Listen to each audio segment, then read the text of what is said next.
Assalamualaikum warahmatullahi wabarakatuh. Innal hamdalillah nahmaduhu wa nasta'inuhu wa nastaghfiruh wa na'udzu billahi min shururi anfusina wa sayyiati a'malina. May yahdihillahu fala mudilla lahu wa may yudlil fala hadiya lahu. Asyhadu an la ilaha illallah wahdahu la syarika lahu wa asyhadu anna Muhammadan abduhu wa rasuluh alladzi la rasula wa la nabiyya ba'dah. Ya ayyuhalladzina amanu taqullaha haqqa tuqatih wa la tamutunna illa wa antum muslimun. Amma ba'd. Bapak dan Ibu kaum muslimin dan kaum muslimat yang dirahmati oleh Allah Subhanahu wa taala. Alhamdulillah, puji dan syukur senantiasa kita sampaikan kepada Allah Subhanahu wa taala. Salawat dan salam kita sampaikan kepada Rasulullah sallallahu alaihi wasallam dan juga kepada keluarga beliau, para sahabat, para tabi'in serta orang-orang mukmin yang senantiasa mengikuti beliau sampai hari kiamat nantinya. Pada malam hari ini kita lanjutkan pembahasan dari kitab Syarah Sahih Muslim, masih dalam Kitabus Shalah, bab yang ke-28, itu bab taswiyatus sufuf wa iqamatuha wa fadlul awal fal awal minha wasdiham ala saffil awal wal musabaqatu ilaiha wa taqdim ulil fadli wa taqribihim minal imam, yaitu bab yang menjelaskan tentang meluruskan shaf dan menegakkannya, keutamaan shaf yang pertama,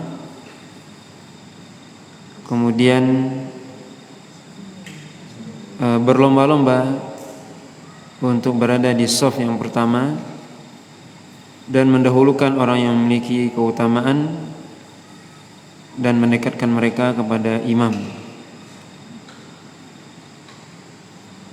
Maka dalam bab ini, dari judul bab bisa kita lihat, pembahasannya adalah tentang dianjurkannya untuk meluruskan shaf dan keutamaan shaf yang pertama dalam sholat berjamaah, dan juga hendaknya kita bermusabaqah atau berlomba-lomba untuk berada di shaf yang pertama. Kemudian hendaknya yang berada dekat dengan imam atau di belakang imam adalah orang-orang yang memiliki keutamaan, memiliki ilmu, sehingga bisa memperbaiki kesalahan imam ataupun bisa menggantikan imam ketika imamnya batal. Hadis yang ke-971 dalam kitab Sahih Muslim, atau hadis yang ke-122 dari Kitabus Shalah, dari Abi Mas'ud radhiyallahu taala anhu qala kana Rasulullah sallallahu alaihi wasallam yamsahu manakibana fi shalah wa yaqulu istawu wa la takhtalifu fatakhtalifa qulubukum liyaliyani minkum ulil ahlami wan nuha thumma alladhina yalunahum thumma alladhina yalunahum. Qala Abu Mas'ud fa antumul ayyawm ashaddu ikhtilafan. Yaitu Abi Mas'ud mengatakan bahwasanya Rasulullah SAW dulu itu memegang pundak-pundak kami dalam salat, artinya dalam meluruskan shaf dalam salat, dan beliau mengatakan luruskan, yaitu luruskan shaf, jangan berselisih, jangan berbeda, maka berbeda atau berselisih pula nanti hati-hati kalian. Kemudian hendaknya yang dekat denganku dari kalian adalah orang-orang yang ulil ahlami wan nuha, yaitu orang-orang yang sudah balik dan juga orang-orang yang berilmu. Kemudian baru orang-orang yang di bawah mereka, baru orang-orang yang setelah mereka. Abu Mas'ud mengatakan, adapun kalian hari ini benar-benar ya sangat berselisih, artinya tidak lurus shafnya. Dalam hadis ini ya Nabi SAW disebutkan oleh Abi Mas'ud yaitu yamsah manakibana, yaitu sampai Nabi SAW memegang ya, pundak-pundak kami, kata para sahabat ya, untuk meluruskan shaf ya. Menunjukkan bahwasanya Nabi SAW sangat memperhatikan tentang lurusnya shaf. Sampai Nabi mengatakan sebelum memulai salat, istawu, kata Nabi, artinya luruskan ya, istawu artinya lurus. Wala takhtalifu, jangan tidak lurus ya, jangan berselisih, ada yang maju ada yang mundur ya. Fatakhtalifa qulubukum, maka berselisih pula hati kalian. Ini menunjukkan bahwasanya amalan yang zahir bisa berpengaruh kepada batin, artinya tidak lurusnya shaf bisa membuat tidak lurusnya hati. Tidak lurusnya shaf bisa menyebabkan tidak lurusnya hati. Kemudian Nabi SAW mengatakan hendaknya yang ada di dekatku, kata Nabi, ulil ahlam ya. Imam Nawawi mengatakan al-ahlam yaitu orang-orang yang sudah berakal, atau dikatakan juga al-ahlam yaitu orang yang sudah baligh. Maka yang dekat dengan Nabi hendaknya orang yang sudah baligh, orang yang sudah berakal ya. Wan nuha yang dikatakan yang berakal atau yang berilmu. Maka ulil ahlami wan nuha artinya orang yang sudah baligh dan berakal, yang memiliki ilmu. Kemudian baru orang yang setelah mereka, yaitu setelah mereka dalam ilmu ataupun dalam akalnya, ataupun yang baligh ya, artinya anak-anak dan sebagainya. Kemudian Abu Mas'ud mengatakan, adapun kalian hari ini itu sangat berselisih. Ini kita bisa lihat di zaman sahabat ya, shaf tidak lurus. Maka ini menunjukkan bahwasanya ya sangat dianjurkan kita untuk meluruskan shaf ya. Kemudian juga hadis selanjutnya dari Abdullah bin Mas'ud radhiyallahu ta'ala anhu qala Rasulullah sallallahu alaihi wasallam liyaliyani minkum ulil ahlami wan nuha thumma alladhina yalunahum thalasan wa iyyakum wa haisyatil aswaq. Dari Abdullah bin Mas'ud, beliau berkata bahwasanya Rasulullah sallallahu alaihi wasallam bersabda, hendaknya yang dekat denganku adalah orang-orang yang sudah baligh ya, dan berakal, kemudian orang-orang yang setelah mereka. Nabi mengulanginya 3 kali.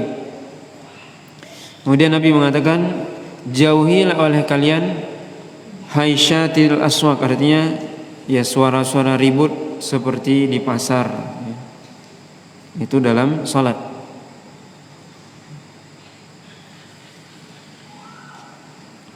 Kemudian hadis selanjutnya dari Anas bin Malik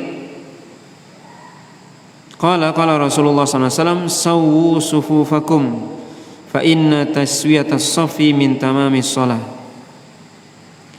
Dari Anas bin Malik, beliau berkata bahwasanya Rasulullah SAW mengatakan sawwu sufufakum. Nabi mengatakan luruskan shaf-shaf kalian, barisan kalian.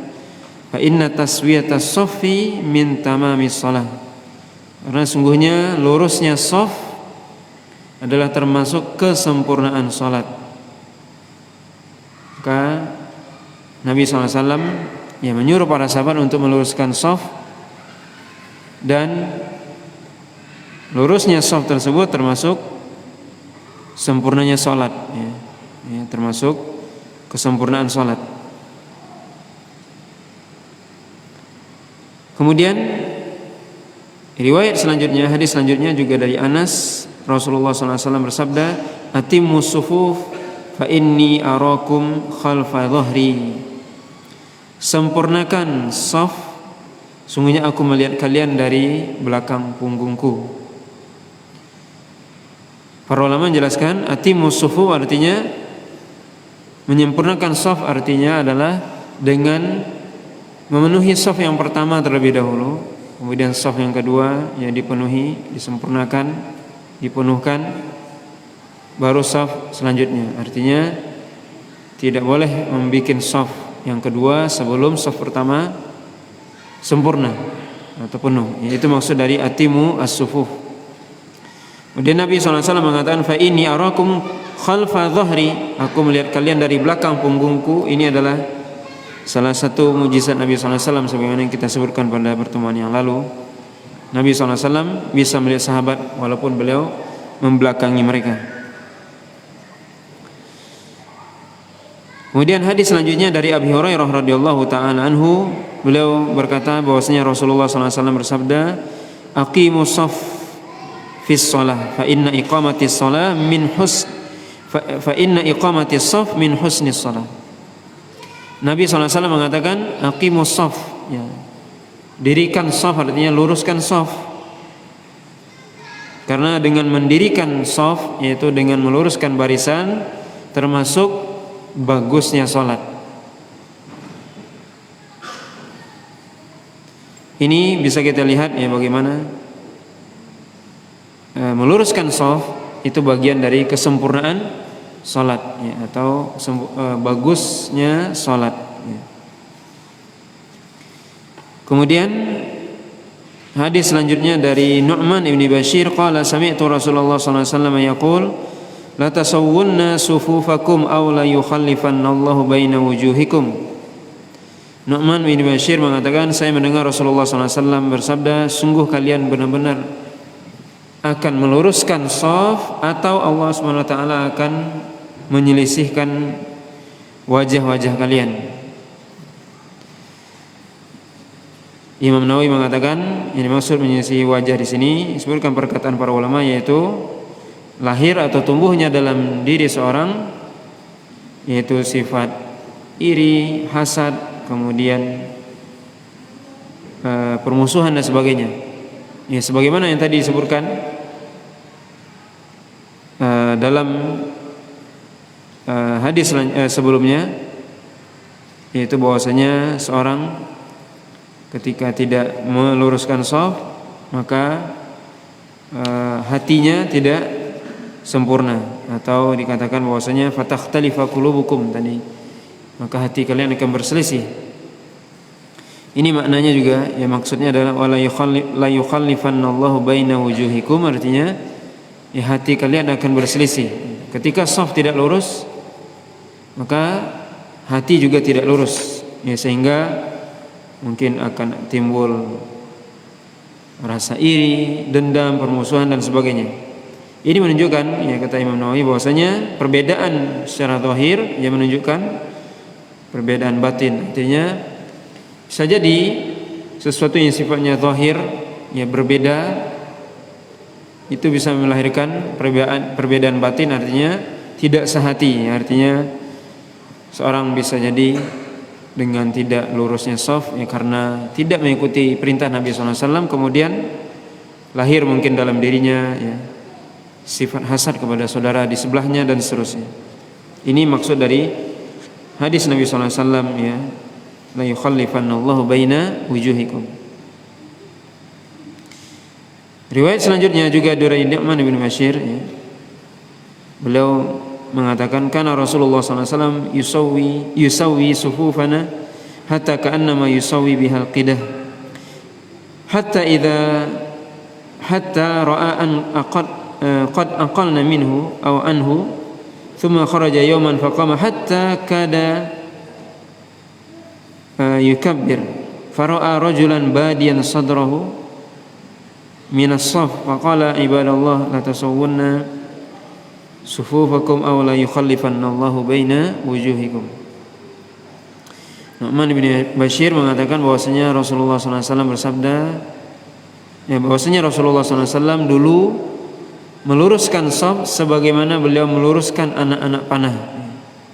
Ya, ketika menyusun anak panah, luruskan sampai beliau melihat kami sudah paham tentang lurusnya shaf. Kemudian suatu ketika beliau hampir ingin takbir. Kemudian beliau melihat seorang laki-laki yang dadanya agak ke depan. Ya, maksudnya tidak lurus ya, agak maju ke depan. Maka Nabi SAW mengatakan, ibadallah, itu hamba Allah, hendaknya kalian luruskan shaf kalian atau Allah SWT membuat hati kalian berselisih. Ini sebagaimana hadis sebelumnya, bagaimana ketika kita tidak meluruskan shaf, bisa jadi juga akibatnya juga tidak lurus hati kita. Kemudian hadis dari Abi Hurairah radhiyallahu taala anhu, anna Rasulullah sallallahu alaihi wasallam qala, "Law ya'lamun nasu ma fi an-nida' was-saffil awwal, thumma lam yajidu illa ayyastahimu alaihi lastahamu. Walau ya'lamuna ma fi at-tahjir lastabaqu ilaihi, walau ya'lamuna ma fil 'atamati was-subhi la atauhuma walau habwa." Dari Abi Hurairah radhiyallahu taala anhu bahwasanya Rasulullah SAW bersabda, "Lau ya'lamun nas ma fin nida' was-saffil awal." Kalau seandainya manusia mengetahui apa yang ada di dalam an-nida, yaitu azan, dan shaf yang pertama, maksudnya yang ada di dalam keduanya dari pahala dan ganjaran, kemudian mereka tidak mendapati cara untuk bisa mencapai keduanya, yaitu azan dan mencapai shaf yang pertama, kecuali dengan qur'ah, yaitu dengan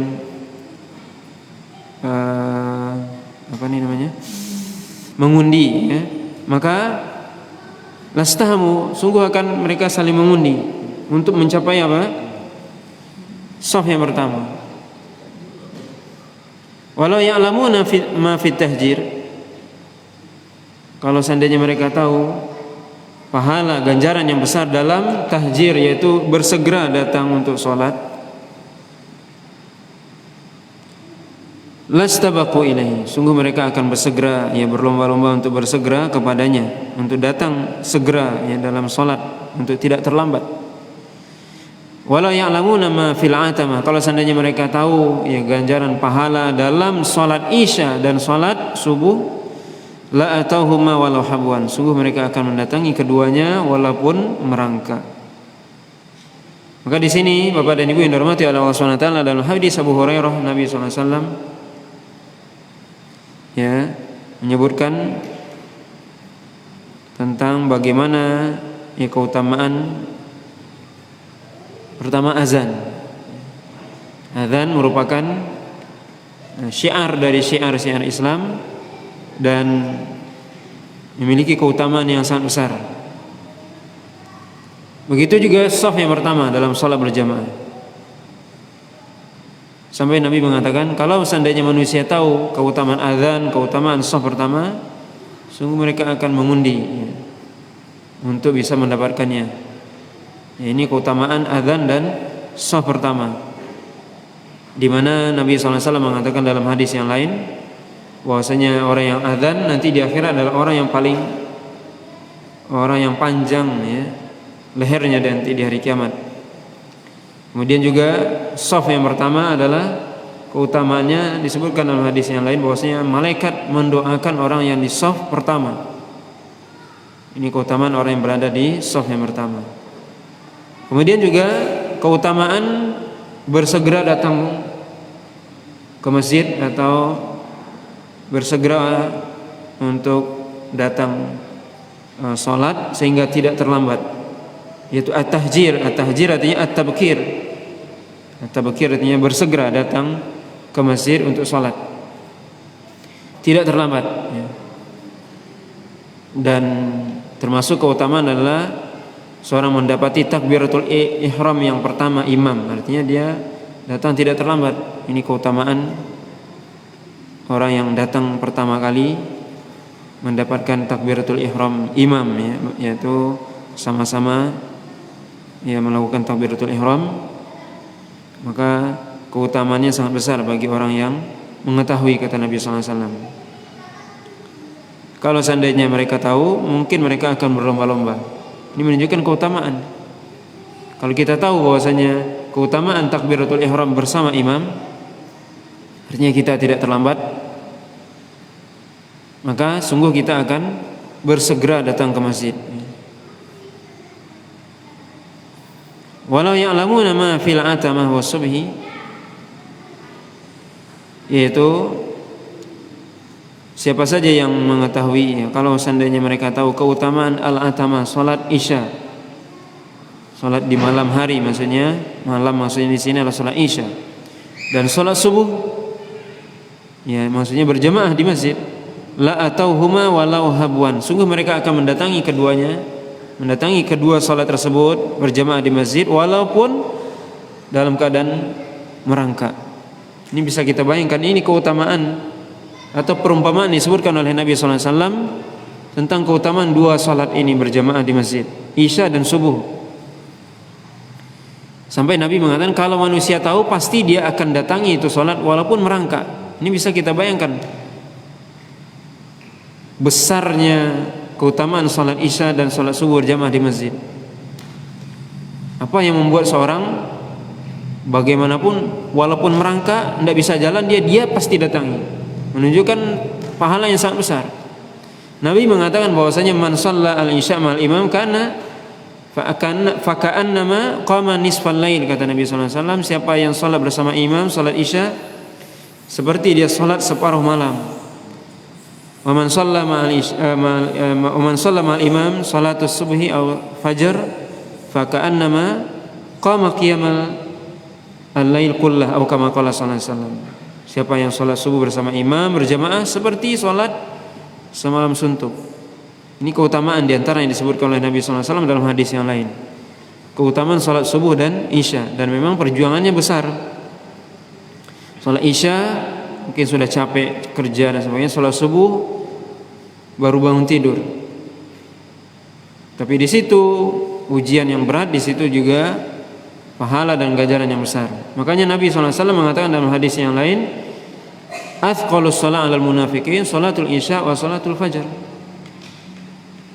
Salat yang paling berat bagi orang-orang munafik salat isya dan salat subuh. Bagi orang beriman tidak ada yang berat. Bahkan Nabi mengatakan akan mendatangi walaupun merangkak. Ini keutamaan, ya. Ini bisa kita lihat bagaimana keutamaan salat subuh dan isya berjamaah di masjid. Kemudian hadis selanjutnya dari Abi Sa'id Al-Khudri radhiyallahu ta'ala anhu anna Rasulullah sallallahu alaihi wasallam ra'a fi ashabihi ta'akhuran faqala lahum taqaddamu fa'tamu bi wal ya'tamu bikum man ba'dakum la yazalu qaumun yata'akhirun hatta yu'akhirahumullah. Dari Abi Sa'id Al-Khudri bahwasanya Rasulullah sallallahu alaihi wasallam melihat, ya, pada sebagian sahabat itu ta'akhur, yaitu terlambat atau mundur ke belakang, ya, atau terlambat. Nabi mengatakan kepada mereka, majulah, ya, jangan mundur atau jangan terlambat, jangan mundur, maju. Fa'tammu bi, maka ikutilah aku. Dan hendaknya orang yang di belakang kalian mengikuti kalian. Dan senantiasalah satu kaum selalu mundur atau terlambat atau telat sampai Allah SWT menjadikan mereka adalah orang yang mundur ataupun terlambat. Dalam hadis ini Nabi SAW, ya, menjelaskan kepada kita atau menyuruh, ya, kepada para sahabat dan kita untuk maju. Artinya apa? Ini salah satu keutamaan, yaitu untuk bersegera datang ke masjid, kemudian langsung ke shaf yang pertama. Jangan mundur, jangan di akhir. Sebagian orang datang cepat ke masjid tapi duduknya di belakang. Ini salah. Tapi disuruh oleh Nabi, taqaddamu, maju. Walaupun kita mungkin bukan orang yang misalnya bisa menggantikan imam, ya, tidak di tengah tapi mungkin di samping kiri kanan, tapi di shaf yang pertama. Karena mungkin yang di belakang imam tentunya orang yang berilmu yang bisa menggantikan imam. Tapi minimal kita samping kanan kiri. di saf yang pertama. Ini keutamaan juga. Ya, saf yang pertama untuk maju bersegera datang. Hendaknya kalian mengikutiku, kata Nabi SAW, yaitu dalam salat mengikuti imam dan mendekat dengan imam. Ini juga para ulama menjelaskan, hendaknya saf itu saf pertama dengan imam dekat. Begitu juga saf kedua dengan saf pertama dekat, jangan jauh, ya. Wal ya'tamu bikum man ba'dakum, dan juga orang yang di belakang kalian hendaknya mengikuti kalian. Artinya orang yang di saf kedua melihat atau mengikuti saf yang pertama.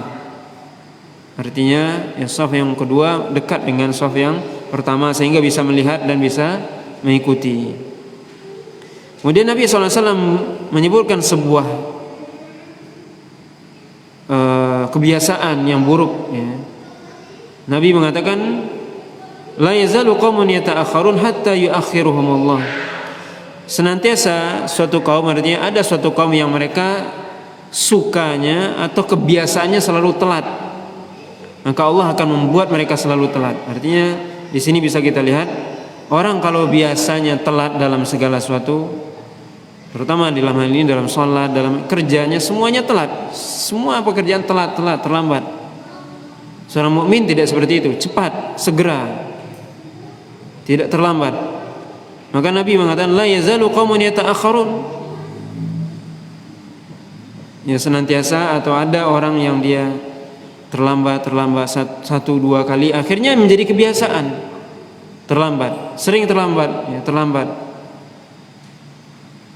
Baik itu dalam sholat ataupun dalam kerjaan dunia, selalu dia telat, sudah jadi kebiasaan. Atau mungkin, dan kebiasaan itu mulai dari yang satu kali, dua kali, tiga kali, akhirnya menjadi sebuah kebiasaan, dan itu buruk. Allah mengatakan, Nabi mengatakan, yu'akhiruhumullah, Allah jadikan mereka memang suka telat. Nah, ini tentunya kebiasaan yang buruk, yang mana kebiasaan itu mulai dari satu dua kali, tiga kali telat, akhirnya selalu telat. Allah tetapkan hatinya untuk selalu telat, ya, sehingga tidak bersegera. Padahal kita disuruh oleh Allah SWT, fastabiqul khairat, berlomba-lomba dalam kebaikan, wasari'u ila maghfirah, bersegera. Maka orang mukmin itu enggak telat, cepat. Ini salah satu tipikal orang beriman adalah dalam setiap pekerjaan, baik itu dalam urusan ibadah, ya, bersegera, termasuk urusan dunia, tidak telat, tidak menunggu kelak baiklah, nanti baiklah, enggak. Bisa dikerjakan hari ini, kerjakan.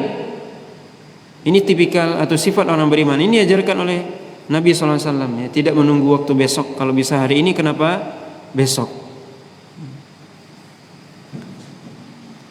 Kemudian juga hadis Abi Sa'id Al-Khudri juga sama, ya, dengan hadis sebelumnya, di mana Nabi SAW melihat ada orang-orang yang suka duduknya di akhir di masjid. Maka Nabi sebutkan tadi, ya, hadisnya.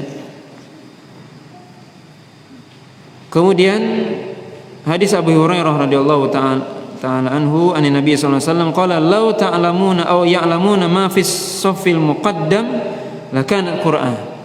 Kalau seandainya Nabi SAW mengatakan, kalau seandainya kalian atau mereka mengetahui keutamaan saf yang pertama, pasti mereka akan mengundi.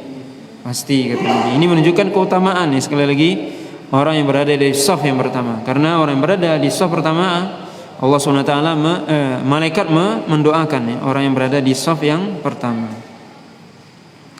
Kemudian hadis terakhir dalam bab ini dari Abi Hurairah radhiyallahu ta'ala anhu, qala Rasulullah sallallahu alaihi wasallam, khairu sufufir rijal awwaluha wa syarruha akhiruha, wa khairu sufufin nisa akhiruha wa syarruha awwaluha.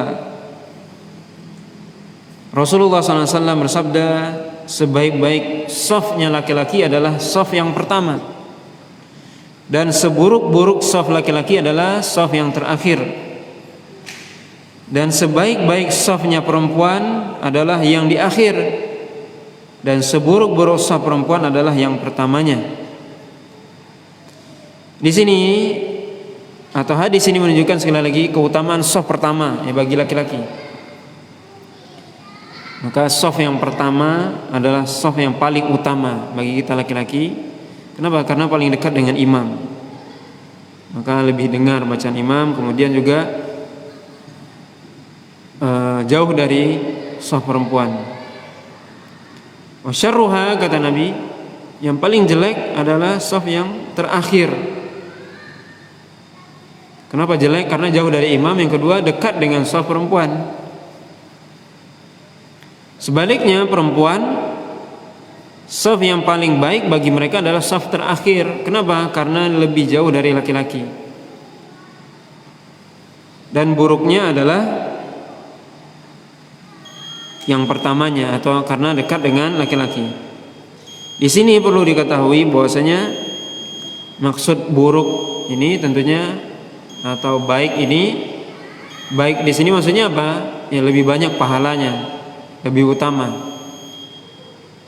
Buruk di sini maksudnya adalah ya tentunya kurang pahalanya. Ya, orang yang berada di shaf pertama lebih banyak pahalanya, orang yang kedua di shaf kedua kurang, shaf ketiga kurang lagi, begitu.